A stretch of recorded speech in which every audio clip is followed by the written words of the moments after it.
You're listening to Valley Free Radio 103.3 FM Northampton. This is Screaming for Change.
Welcome back to another week of Screaming for Change on Valley Free Radio. I'm John, back again with the greatest hardcore songs to get those feet moving, perhaps in a specific rhythm and motion, with perhaps some individualized flair. Maybe your hands and arms are doing some things at the same time, akin to patting your head while rubbing your stomach or walking while chewing bubble gum. We kick things off with the most on-the-nose song possible for this episode, Two-Step Your Troubles Away by X Party Crew X. This week's theme, you get right from the episode title, which I've dubbed the Two-Stepisode. That's right, the Two-Stepisode. Every song all the way through today's episode has one two-step part, more than one two-step parts, or in some cases, nearly the entire song is a two-step part. This is a great episode for you to practice leading up to that next big hardcore show you've got on your calendar. Don't make a fool of yourself. Or do. Either way, it'll be fun, unless you're old. In which case, maybe check with your doctor to find out if you're healthy enough for two-stepping. Not only do I have a very great theme today that I'm sure everyone is very excited about, but I've also got a great guest co-hosting and helping me select the tracks, Ryan Shea. But before I turn his mic on, he's getting the intro treatment, so let's go. In my formative years, back when I was getting into hardcore as a youngster in Eastern Massachusetts, I met Ryan through our mutual friend, Matt Ardeen. Ryan and Matt were skating buddies. Maybe you can find some clips on mattardeen.com. But anyway, I hung out with Ryan as much, if not more, than almost every other friend for probably like a 6-year window or so. He was absolutely one of my closest friends through the second half of high school into college, but we actually haven't seen each other before today in maybe 10 years, possibly 15 years. But that's the magic of radio, baby. Based on what I can tell these days, Ryan spends a lot of his time fighting people and telling jokes. Long ago, we attempted to do a serious band together that lasted one practice, and then the drummer got really mad at us and didn't want to play with us anymore. And also, we had a very unserious band that recorded multiple songs, but I don't think ever practiced. Ryan is someone I've always liked and respected, and someone I've had a lot of fun times with. Feel very fortunate to be able to reconnect like this. Ryan, thank you for driving all the way out here to listen to hardcore with me, despite having a broken car. Welcome to Screaming for Change. How you doing, buddy? I'm doing good. Thanks for having me. No problem. You think my intro was pretty accurate? 10, 15 years possible? Yeah, about that. You know, someone actually told me about that band with Chris Lyons, the ones that we were in for one practice. They were like, you were in Count Fistula? And I was like, no, I wasn't. Wait, was that the band's name? Well, that's what it became the band. And someone was like, I heard you used to be in Count Fistula. And I was like, no, I'm glad that Chris just didn't want us to be in the band because I never would have co-signed on that name. Do you remember the 4 songs that we did? Slice Paper Wrists? Was that one of them? I think that was one of them. We did Nerdy as well. Okay. Because, well, what's that part? It's because I gave you so much crap for it. It was Angels. And I was like, we stopped. And I was like, dude, Angels? And you're like, oh. And then it was Release the Dogs by Boy Sets Fire, because it was like the week that EP came out. There was a Hate Breed song. I don't remember which one. Before Dishonor. Yep, and Zayo 15 Rema. Oh, I can still play that on guitar. I feel like we went to that practice and Chris was like, none of you have any musical talent, and No. when we're never going to see each other again. Well, Chris was very talented, and I was someone that, like, I could play that stuff if I wanted to, but I just did not put any effort into it. None of us learned the songs. He thought we would learn all the songs. I learned the words, but also I'd never sang in a microphone before. Yeah, and it was going to take me longer than that to learn. Like, I can learn the songs. It's going to take me a minute, though. My question really wasn't about Count Fistula. First question. I like to start with our little mini interview. It seems like you've been doing Brazilian Jiu-Jitsu? Yes. BJJ? Yeah. That's how they abbreviate it? Sure. So I see you and Jeff Bramhall. I just listened to a podcast on Turned Out a Punk where Harley Flanagan was getting interviewed, and apparently he does this also. Yeah, he's a black belt under Renzo Gracie. So there's some hardcore connection. What is the hardcore kid to BJJ pipeline? Is it moshing? Like, how did you get into it, I guess? Because I literally know nothing about this. I was getting fat, and I don't like lifting weights. And my friend coaches at a Muay Thai gym, but I was also getting sick of punched in the head just from being a knucklehead from earlier years. So I was just like, why don't I just wrestle? Seems like I can get in shape and not have to lift weights. And where's the gym at that you guys go to? Arlington. Oh, in Arlington. Okay. Okay, but there's not like a pipeline. Kids aren't like, you weren't like, man, I need to nail this like triple spin kick, so I'm gonna get into martial arts. No, that wasn't it. I mean, I probably spin kicked at shows because I spin kicked as a kid in karate. We all did karate. Did you not do karate? I didn't do karate. I was a basketball kid. I did soccer and basketball. Okay, that's all I got for martial arts. Second question. I know you've been doing a bunch of stand-up comedy for a long time at this point. Like, how many years have you been doing stand-up? It'll be 15 in May. This is what I remember, because I feel like I saw some of the earliest stuff, and I remember you talking about like your mom did stand up and that you were in her thing and something about ripping your arms off. Yeah, that's true. Yeah, about I said I wanted to be a transformer when I grew up, so she ripped my arms and legs off and turned me into an airplane. And I'm like, that doesn't make any sense. Even at 6 years old, I was like, you are the dumbest comic. That's not, our parents inspire us in weird ways. Yeah. What do you like about doing stand up? Because I feel like you've really, you've had quite a go with it. What does it do for you? What's your what like brings you joy about it? I honestly have no idea. I think I did it that first time just to get back at my mom and just didn't have any intentions of doing anything with it. And then after that, someone was like, well, you should do my mic. And then I did their mic. And then they're like, well, you should do my show. And then when I did their show, I was like, I have to really try at this. And then the show went well. I had friends there, so it was like, pity laughs. But honestly, I think it's just like a self-esteem thing where I'm like, I feel really better about myself. Digging deep for that one. Yeah. Having done it for 15 years, like, what does like doing stand-up look like now versus when you started? I think before I was just trying to write jokey jokes about things around me, and I still do that a little bit, but it's more like self-centered, not self-centered, but like more around me and experiences in my life, more of a storyteller. Like, I realized like early on I just didn't know how to write jokes, and then I think I saw, as I was starting, Bill Burr's Let It Go special had just come out. Oh, cool. And he was just like having meltdowns on stage. I'm like, you can just do that? I'm like, that's what we can do? Oh, I'll do that instead. That seems way more fun and easy. I can do that. Yeah, I always get pumped when I see the stuff that you're doing. The next part, this is more of a story for me and an apology. Oh. Okay? So I don't even know if you remember this. I have a memory from being a student at UMass freshman year. Yeah. You were still driving out, and we were hanging out a lot at that point. Freshman writing seminar that I had. Is this ringing any bells yet? Freshman. I had a freshman writing class. Yeah. Okay, good. You don't remember. This makes me feel much better because I feel like I held on to this. So I had to write, for those of you who didn't do the college thing, you kind of you get forced to take this like freshman writing seminar where they're just like, do you know how to write? Because everything you're doing for the next 4 years is writing. So you had to write this paper, how to something. And I chose how to be seen, like SCENE. How to be like a scenester, basically. I hate that. Okay. And I remember, for some reason, I sent you my essay. And in it, I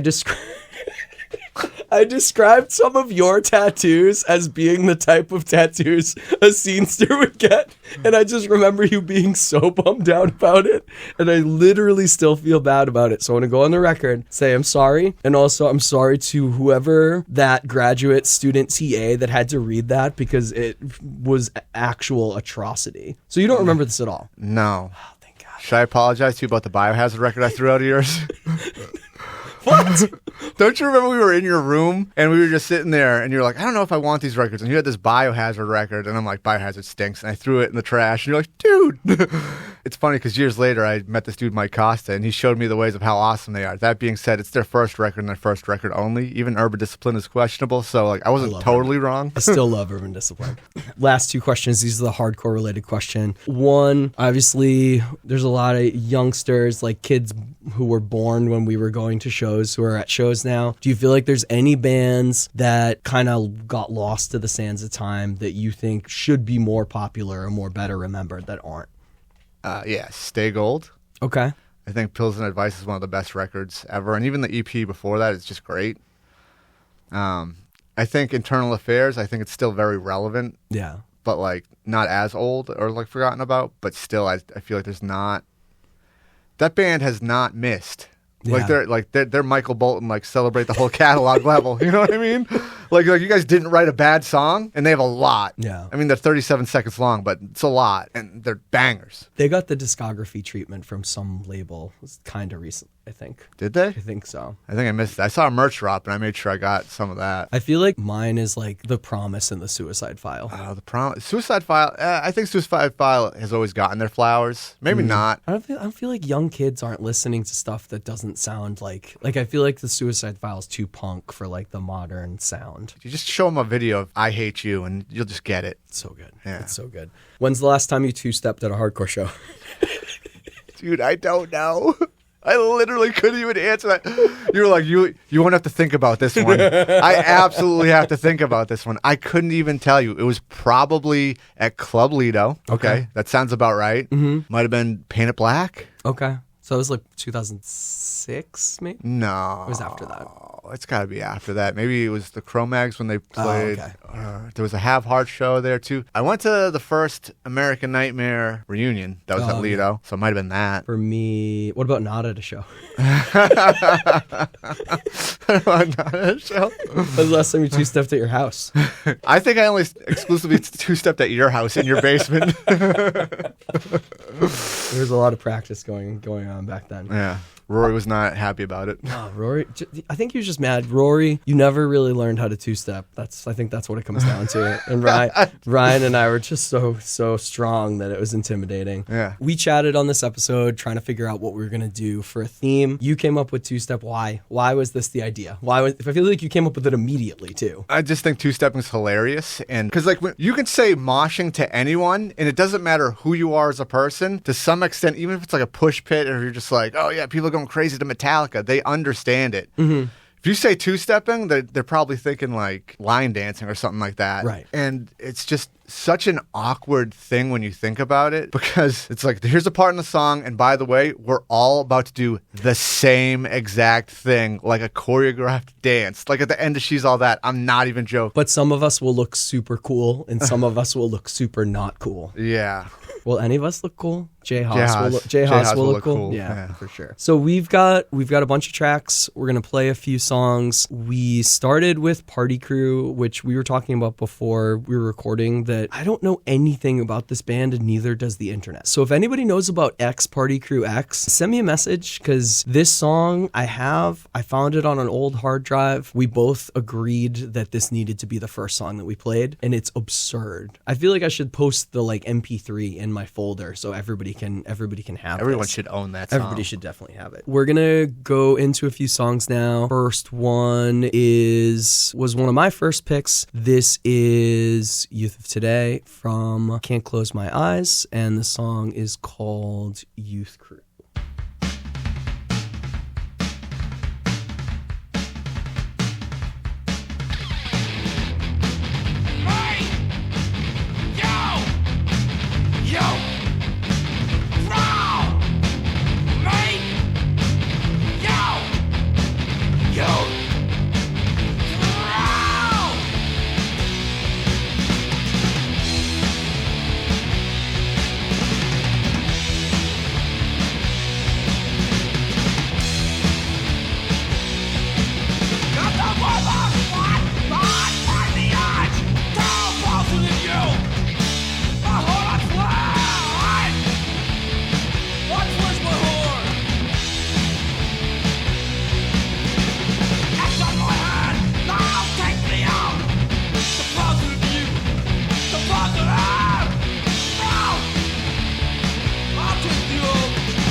You just heard Ryan's pick, which was Life's Blood by Internal Affairs. Before that, we had the song Count Me Out by Bane. And before that, we had the band Count Me Out with the song South Street. I still maintain that Permanent is a better Count Me Out record than 110. And I don't know why. It's just a little bit different. It's something I like about it more. And people hate when I say that. And I'm like, good. People love having strong opinions about this stuff. Yeah. I'll always be happy to play a Bane song, especially off Hold in This Moment. This is the first hardcore CD that Mike Finn used to let me borrow on the way to basketball games, and I would listen to it in my CD player. This and Satisfaction is the Death of Desire. It was really interesting trying to figure out what songs to choose for this, and we did have a little side quest that was non-hardcore related. What was the plan, Ryan? What were you trying to find? I was like, can you think of just like a very like radio rock, alt rock song, or any type of like well-known like just mainstream song that has a two-step part in it? And I was trying to find cool songs. Like I was like, oh, this Judas Priest song. Like I've picked like an early Foo Fighters song. I was listening to like that first Foo, and I'm sure you were doing the same thing, where it's like you'd open it and they would just keep moving the slider a little bit and try to hear that like signature drum beat. And it's hard. It's hard to like, so many of them are just, I'm trying to picture myself trying to two-step. That's a little too fast. That's a little too slow. You picked a Hoobastank song. Yeah. We listened to it before, and you're like, you're so right. You're so right. It was a good You can't even hate on it. It's good... perfect.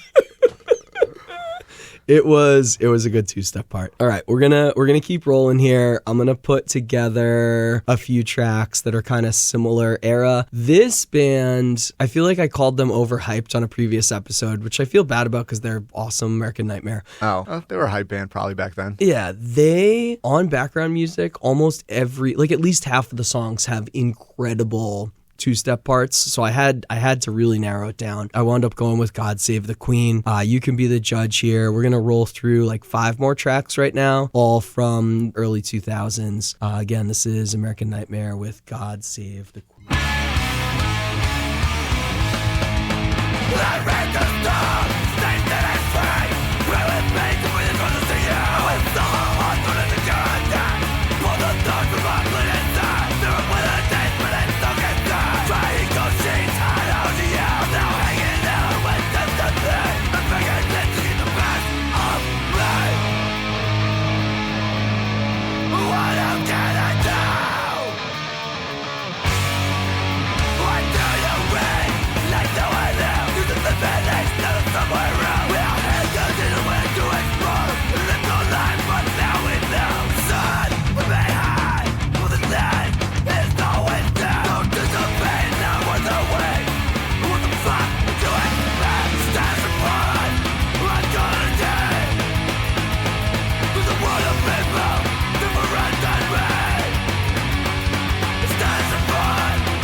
I walk alone among my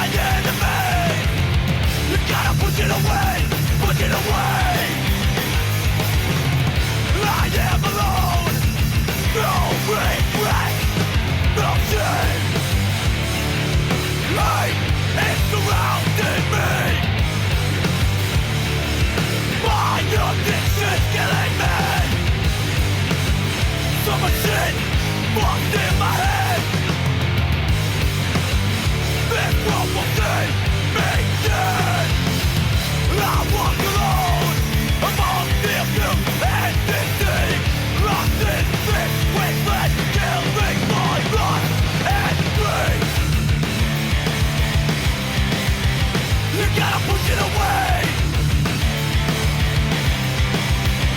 Push it away.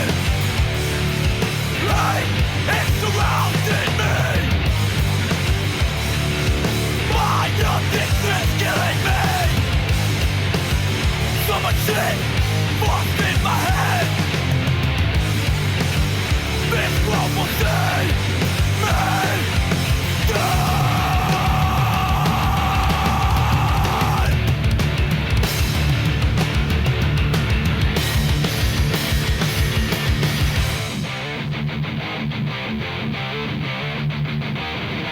I am alone, no regret, nothing.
back at Screaming for Change. You just heard Changing Face from the band Comeback Kid. Before that, you heard To Believe by With Honor from their demo. Before that, you heard Carry On with Roll With the Punches.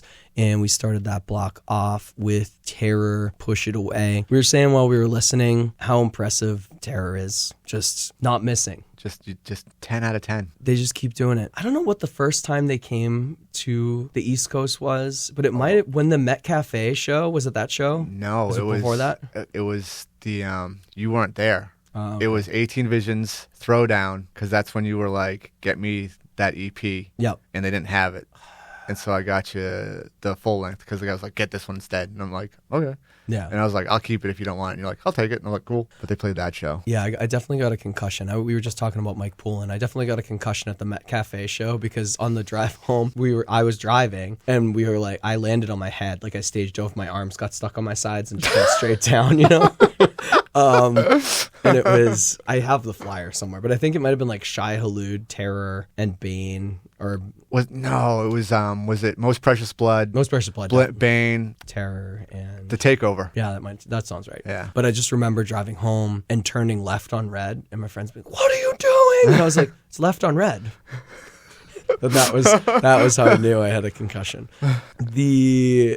Terror Rules, Carry On. I always put Comeback Kid and With Honor together in my mind as like, it was just that time where like they both came out. They were just these two bands that were just so powerful and like also both very probably hype bands. And it was like they were kind of felt like the Posse Youth Crew thing, but then just had the most brutal breakdowns. And we saw them at Hellfest when that demo came out. Did we? The Syracuse Hellfest is when the last Syracuse Hellfest is when the With Honor demo came out, because I bought the CD version of it there, I think. And I'm pretty sure Comeback Kid played that too. Oh, yeah. I remember With Honor. I don't remember Comeback Kid there. Oh, maybe they didn't. I actually don't. I feel like maybe I'm just putting them together because I always do. I played Wake the Dead on the episode either last week or the week before with Mike and Jake because they're doing that reunion show. But you were reminding me of that video, which I rewatched. If you haven't watched the Wake the Dead music video, can you explain what happened in the video and what we did? To be clear, it is not the official music video. It's a fan-made video before the real video had come out. And it was just these like knuckleheads dressed like zombies walking around. And then at one point, they're just swinging their arms goofy during the breakdown. Like they're holding a baby, kind of? They're going, don't lose hope. Hope being the baby, I guess. So we went to see Comeback Kid at the ICC. Yes. And we had this plan. During that part, we were in the back, and I think we were talking about how like we're not really that big of a fan of the newest record at the moment, but we were like, did you see the video? And it's like, yeah, when they do that weird thing, the holding the baby thing. And then I don't know if it was you or Jeffy K that said it, like, we should go up there and do it on stage. And then someone said, I think Jeffy K was just like, oh, that's an awesome Return to the Pit picture. And immediately we just stormed the stage, and I got on stage, and Jeffy K got on stage, and I got jumped on or something. I got flattened somehow. So is there a Return to the Pit picture? There is, and it's not the best because we kind of forgot the fact that what's-his-face was shooting from the back, so it doesn't look cool. And I was under a pile of bodies, which, you know, it's hardcore. That's what happens. All right, we're going to keep rolling here. Let's do a block of your picks here because I feel like it's been heavy on mine. We're going to go into Friends Foes by Wake Up Call. Yeah, that's a good one. I don't know this band or this song, so let's hear it.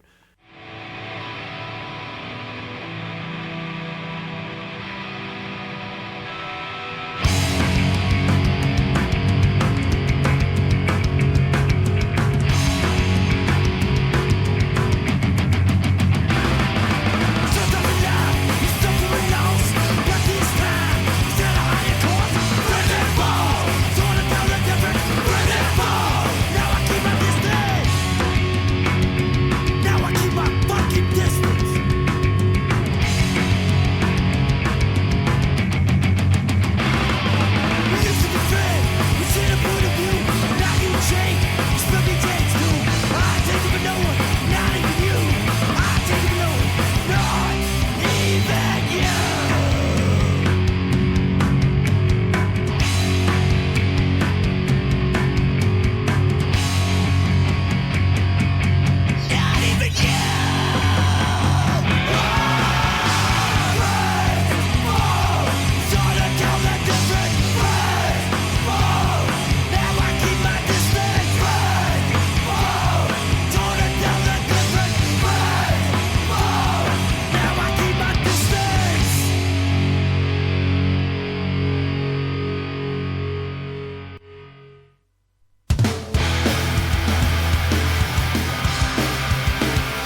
What's up? Screaming for Change. You just heard Under the Ice by Cruel Hand. Hey, Cruel Hand. We share a practice space, but we haven't met. I just want to know, in 2006, I wrote you an email asking if you guys wanted to do a split 7-inch with my band, Helping Hand, because I thought it would be funny if it was Cruel Hand and Helping Hand, because you guys seemed mean and we were not, so it would be a good contrast. So let me know why that is. Before that, Ryan's track, It's On Your Hands by Desperate Measures, Turn It Off by Go It Alone, also a Ryan pick, and then Friends Foes from Wake Up Call. Anything on these, Ryan? Good tracks. We didn't think a lot about this, I'm going to be honest. It was just 2-step songs, and then we just both searched. Yeah, and we just two-stepping in our minds. I do also want to shout out Drop Anchor. At this time, I'm wearing my favorite shirt. I just exposed myself to Ryan by taking my Good Clean Fun sweatshirt off to show that I'm wearing my favorite shirt, my Drop Anchor shirt with an anchor, skulls, flowers. There's sharks, right? And sharks. Am I missing anything? No, just Boston. And straight edge, we got X's. Yeah, there's X's in there. Straight edge represent, so we're having fun. From here, Since the Flood, I feel like I have minimal lore to this band other than that I know I saw them at About Records in Taunton. I know that I was moshing really hard when they played. And Tony, do you remember Tony? White Tony, my friend? That's his nickname. He's Italian.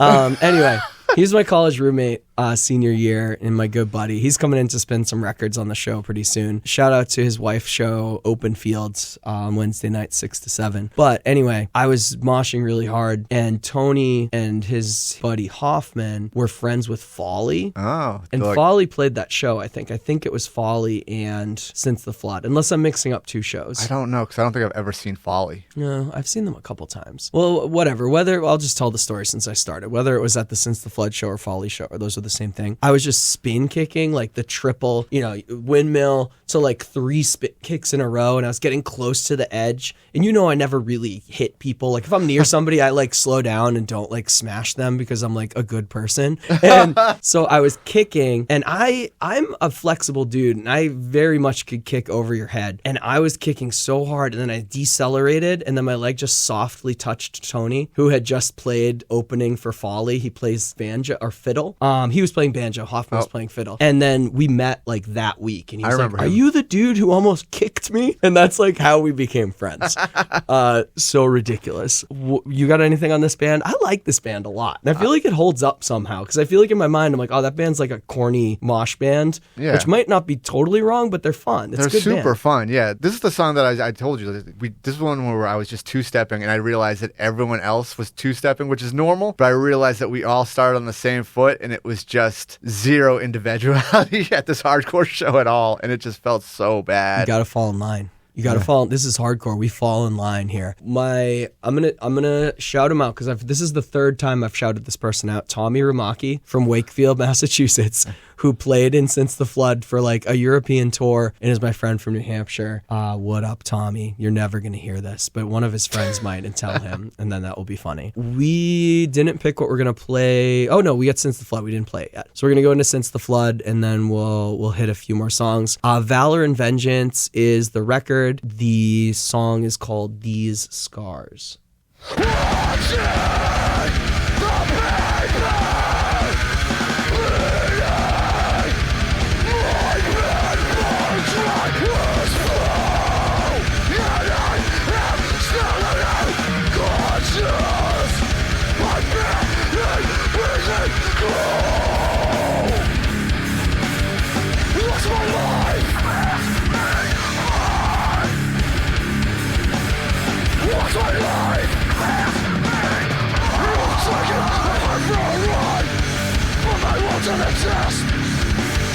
All I wanted was to make you happy, but I'm dying inside.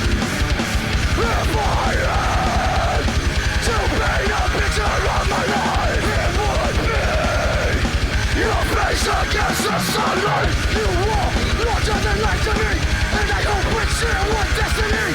Hardest thing I've ever tried to do was set you free. You're free. You're free. You're free, but I'm so empty. Yeah, what if we become one now, tomorrow will be for us. Forever, a part of my life. You always have my trust.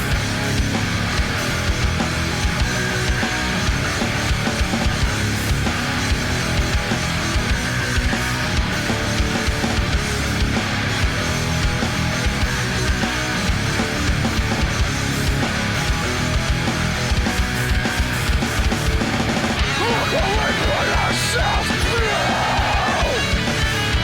I cannot justify these tears. No one understood all of your fears. Right now, there is no turning back.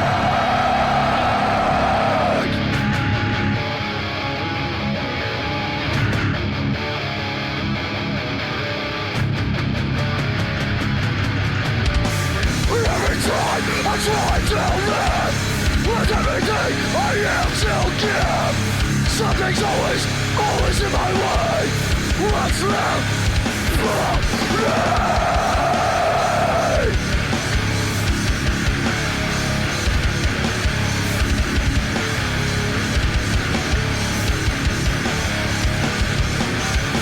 Look what we put ourselves through. I cannot justify these tears. No one understood all of your fear. Right now, there is no turning back.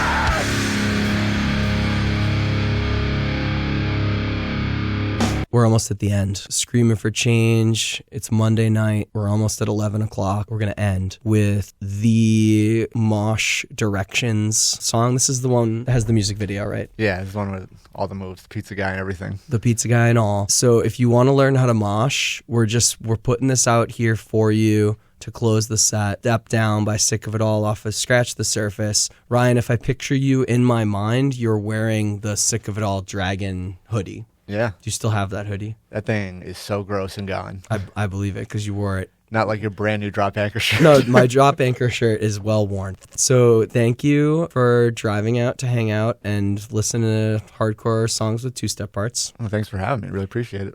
And we're closing with Ryan's song because that's what you do. You let your friends pick the last song. Screaming for Change, Valley Free Radio. This is Sick of It All.